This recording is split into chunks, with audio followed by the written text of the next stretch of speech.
ইরানের 2 সপ্তাহের বেশি সময় ধরে চলা সরকার বিরোধী বিক্ষোভে অন্তত 5,000 মানুষের প্রাণহানি ঘটেছে বলে প্রথমবারের মতো দেশটির সরকার স্বীকার করেছে। রবিবার দেশটির আঞ্চলিক এক সরকারি কর্মকর্তা বিক্ষোভ সহিংসতায় হতাহতের শিকার লোকজনের তথ্য যাচাই বাছাইয়ে কর্তৃপক্ষ এমন পরিসংখ্যান পেয়েছে বলে জানিয়েছেন। ওই কর্মকর্তা বলেছেন, দেশে চলমান বিক্ষোভে অন্তত 5,000 মানুষের প্রাণহানির তথ্য কর্তৃপক্ষ যাচাই করেছে। নিহতদের মধ্যে নিরাপত্তা বাহিনীর অন্তত 500 সদস্য রয়েছেন। তিনি এসব হত্যাকাণ্ডের জন্য বিভিন্ন সন্ত্রাসী গোষ্ঠী ও সশস্ত্র দাঙ্গাবাজদের দায়ী করে বলেছেন তারা নিরীহ ইরানিদের হত্যা করেছে।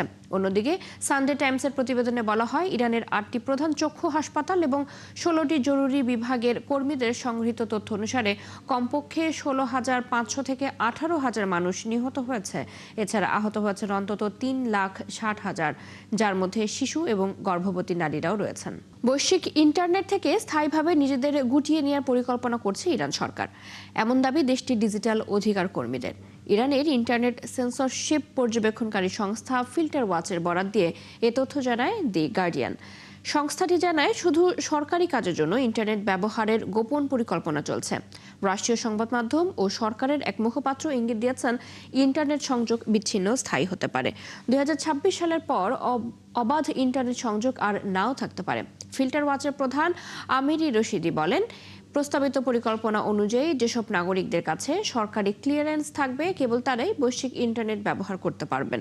অন্যদিকে সাধারণ নাগরিকদের জন্য সীমিত জাতীয় ইন্টারনেট ব্যবস্থা চালু রাখা হবে। ইরানের সর্বোচ্চ ধর্মীয় নেতা আয়াতুল্লাহ আলী খামেনির ওপর যে কোনো ধরনের হামলা যুদ্ধ ঘোষণার শামিল হবে বলে হুঁশিয়ারি দিয়েছেন দেশটির প্রেসিডেন্ট মাসুদ পেজেশকিয়ান। রবিবার মার্কিন প্রেসিডেন্ট ডোনাল্ড ট্রাম্প পলিটিকোকে দেয়া সাক্ষাৎকারে বলেন, ইরানের নেতৃত্বে পরিবর্তন আনার সময় এসেছে। এর মাধ্যমে খামেনিকে হত্যা বা তাকে ক্ষমতাচ্যুত করার ইঙ্গিত দিয়েছেন ট্রাম্প। এরপরই পাল্টা সতর্কতা দিয়েছেন মাসুদ পেজেশকিয়ান। এছাড়া দেশটির সাধারণ মানুষ যে অর্থনৈতিক দুরবস্থার মধ্যে দিয়ে যাচ্ছেন, সেটির জন্য যুক্তরাষ্ট্র ও পশ্চিমা দেশগুলোর অর্থনৈতিক নিষেধাজ্ঞাকে দায়ী করেছেন তিনি। জীবনযাত্রার ব্যয় নিয়ে গত 28 ডিসেম্বর ইরানে বিক্ষোভ শুরু হয়। এটি 8 ও 9 জানুয়ারি সহিংস রূপ ধারণ করে। এ সময় কঠোরভাবে বিক্ষোভ দমন করে ইরানের নিরাপত্তা বাহিনী।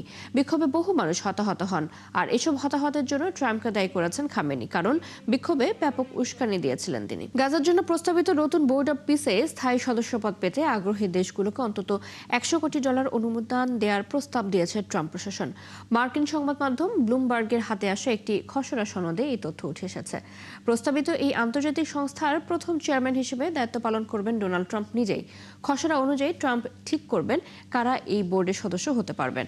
অধিকাংশের ভোটের ভিত্তিতে সিদ্ধান্ত নেওয়া হলেও তা চেয়ারম্যানের অনুমোদনের ওপর নির্ভরশীল থাকবে। সনদে বলা হয়েছে, কোনো সদস্য রাষ্ট্রের মেয়াদ হবে সর্বোচ্চ 3 বছর। তবে যেসব দেশ প্রথম বছরের মধ্যে $100 কোটি নগদ অর্থ সহায়তা দেবে, তাদের ক্ষেত্রে এই 3 বছরের মেয়াদ প্রযোজ্য হবে না, অর্থাৎ তারা স্থায়ী সদস্য পদ পাবে। অন্তত 3টি সদস্য রাষ্ট্র এই সনদে সম্মতি দিলেই এটি কার্যকর হবে। আলোচকরা আশঙ্কা করছেন, ট্রাম্প জাতিসংঘের বিকল্প বা প্রতিদ্বন্দ্বী একটি সংস্থা গড়ে তোলার চেষ্টা করছেন। মার্কিন প্রেসিডেন্ট ডোনাল্ড ট্রাম্পের উদ্যোগে গঠিত গাজার বোর্ড অব পিসে যোগ দেওয়ার আমন্ত্রণ পেয়েছে পাকিস্তান। প্রায় 60টি দেশের রাষ্ট্রপ্রধানকে বোর্ড অব পিসে যোগ দেওয়ার আমন্ত্রণ জানিয়েছেন। তবে একটি কাঠামো হিসেবে দাঁড় করানোর চেষ্টা করছেন বলে ধারণা করা হচ্ছে। যুদ্ধ পরবর্তী গাজার শাসন ব্যবস্থা পরিচালনার লক্ষ্যে যুক্তরাষ্ট্রের উদ্যোগে গঠিত বোর্ড অব পিসের নির্বাহী কমিটি প্রত্যাখ্যান করেছে ইসরায়েল। ইসরায়েলের প্রধানমন্ত্রীর কার্যালয় এক বিবৃতিতে গাজার অন্তর্বর্তী প্রশাসন গঠন নিয়ে আপত্তি জানায়। বিবৃতিতে বলা হয়েছে, ইসরায়েলের সাথে কোনো সমন্বয় ছাড়াই বোর্ড অব পিসের অধীনে গাজার অন্তর্বর্তী প্রশাসন গঠন সংক্রান্ত ঘোষণা করা হয়েছে। বোর্ড অব পিসের নির্বাহী কমিটিতে কাতার ও তুরস্কের প্রতিনিধিদের অন্তর্ভুক্তি নিয়ে আপত্তি জানিয়েছে ইসরায়েল। এদিকে গাজা বোর্ড অব পিসে যোগ দেওয়ার জন্য পাকিস্তানকে আমন্ত্রণ জানানো হয়েছে। চলতি সপ্তাহে হোয়াইট হাউস গাজা নির্বাহী বোর্ড গঠনের ঘোষণা দেয়। এটি যুক্তরাষ্ট্রের প্রেসিডেন্ট ডোনাল্ড ট্রাম্পের সভাপতিত্বে পরিচালিত বৃহত্তর বোর্ড অব পিসের অধীনে কাজ করবে। এই কাঠামো ট্রাম্পের যুদ্ধ শেষ করার 20 দফা পরিকল্পনার অংশ। আবারও সরকার বিরোধী বিক্ষোভে উত্তাল ইসরায়েল। রাজধানী তেল আবিবে রাস্তায় নেমে বিক্ষোভ মিছিল করেছে শত শত মানুষ। রবিবার বিভিন্ন স্লোগান সংবলিত প্ল্যাকার্ড নিয়ে জড়ো হয় বিক্ষোভকারীরা। এ সময় গাজায় নিহত শেষ জিম্মি রন গিভিলির দেহাবশেষ ফিরিয়ে আনার দাবি জানায় তারা। রাষ্ট্রীয় তদন্ত কমিশন গঠনের পরিবর্তে নেতানিয়াহু সরকার রাজনৈতিকভাবে নিয়োগপ্রাপ্ত একটি তদন্ত কমিটি গঠনের প্রতিবাদে এই বিক্ষোভ চলছে বলে জানা গেছে। বিক্ষোভকারীরা সরকারের বিচারিক সংস্কার পরিকল্পনার বিরোধিতাও করেন। আন্দোলনকারীদের দাবি, আদালতের ক্ষমতা সীমিত করাই এই সংস্কার পরিকল্পনার মূল উদ্দেশ্য। তবে এসব অভিযোগ অস্বীকার করছেন ইসরায়েলি প্রধানমন্ত্রী। সরকারি বাহিনী এবং কুর্দি নেতৃত্বাধীন সিরিয়ান ডেমোক্রেটিক ফোর্সেস এসডিএফ এর মধ্যে যুদ্ধবিরতি ঘোষণা হয়েছে। এর মধ্য দিয়ে সিরিয়াতে চলতে থাকা সহিংস গৃহযুদ্ধের অবসান ঘটল। বিষয়টি নিশ্চিত করেছে সিরিয়ার রাষ্ট্রীয় গণমাধ্যম।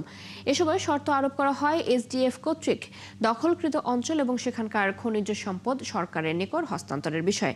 সিরিয়ার উত্তরে রাকা অভিমুখে অভিযানের সময় এসডিএফ থেকে গুরুত্বপূর্ণ শহর তাবকা দখল করে নেয় সিরিয়ার সরকারি বাহিনী।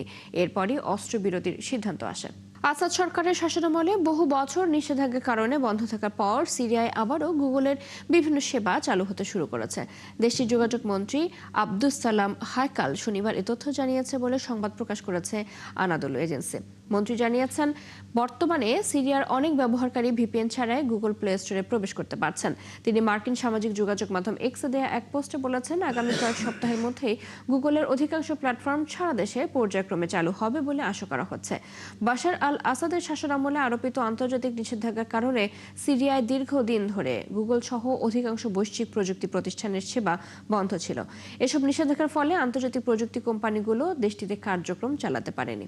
যুক্তরাষ্ট্রের মিনিয়াপলিসে অভিবাসন ও শুল্ক প্রয়োগকারী সংস্থা আইসিই এর হাতে আটক বাংলাদেশি বংশোদ্ভূত আলিয়া রহমানকে মুক্তি দিয়েছে প্রশাসন। মার্কিন সংবাদ মাধ্যমগুলোর তথ্য অনুযায়ী ডোনাল্ড ট্রাম্প প্রশাসন তার বিরুদ্ধে কোনো অভিযোগ দায়ের করেনি।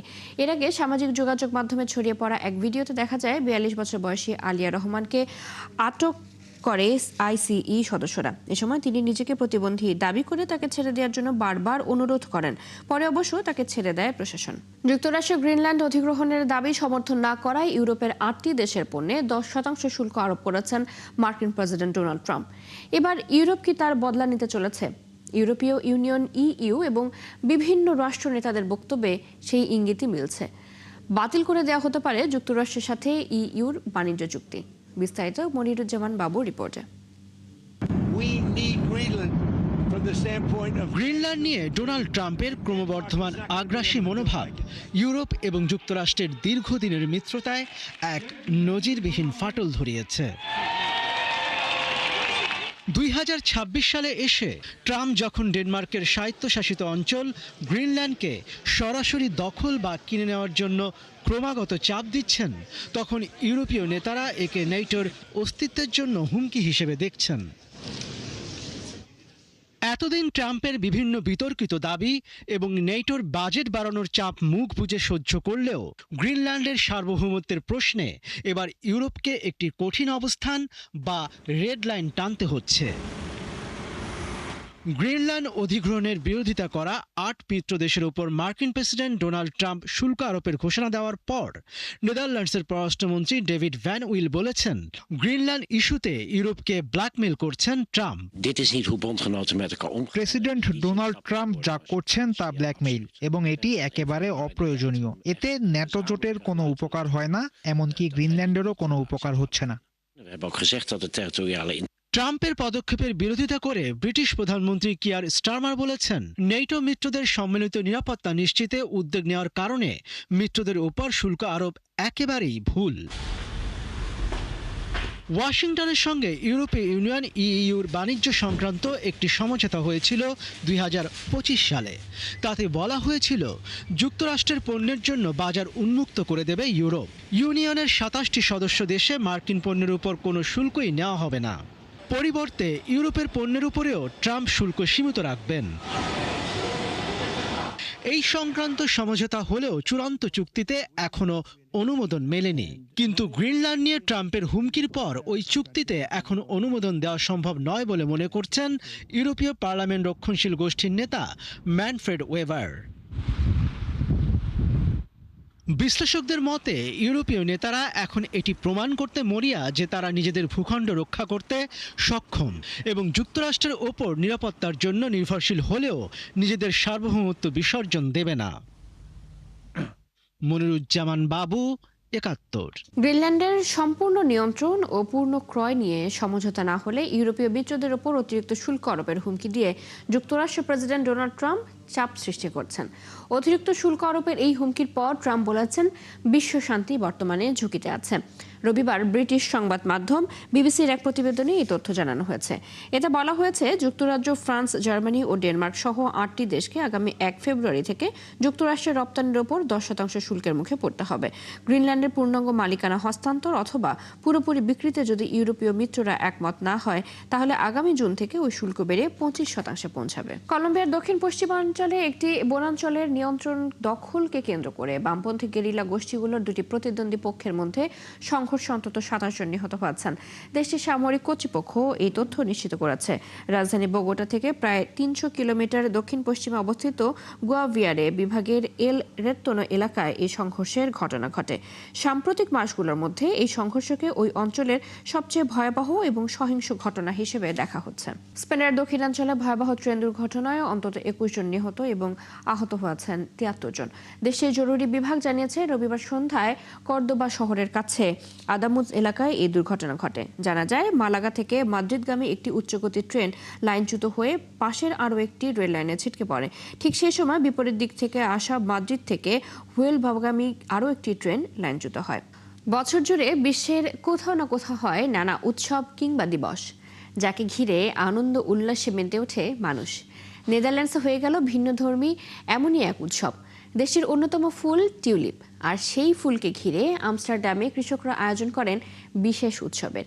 ব্যতিক্রমী সেই আয়োজনের খবর জানাচ্ছেন আরাফাত ইসলাম। ইউরোপের দেশ নেদারল্যান্ডসে শুরু হয়ে গেছে শীতের মৌসুম, তা জানান দিচ্ছে প্রকৃতিও। ফুটেছে টিউলিপ, রঙিন ফুল শোভা ছড়াচ্ছে ধরণীতে। টিউলিপ ফুলকে ঘিরে তাই তো রাজধানী আমস্টারডামে আয়োজন করা হয় বর্ণিল উৎসবের, যেখানে ঢল নামে নানা শ্রেণী পেশার মানুষের। আমস্টারডামের মিউজিয়াম প্লেন স্কোয়ারে হাজারো মানুষ জড়ো হয় ন্যাশনাল টিউলিপ ডে পালন করতে। দিনটি উপলক্ষে নানা ধরনের ফুল নিয়ে হাজির হয় কৃষকরা। দর্শনার্থীদের মধ্যে বিনামূল্যে বিতরণ করা হয় প্রায় 2 লাখ টিউলিপ। টিউলিপ ফোটার মৌসুম শুরুর বার্তা দিতেই ভিন্নধর্মী এই উৎসব। নিয়ম অনুযায়ী প্রত্যেক দর্শনার্থীকে 10টি করে টিউলিপ তোলার অনুমতি দেয়া হলেও উৎসব মুখর মানুষ অনেকেই তার চেয়ে বেশি ফুল তুলে নেন।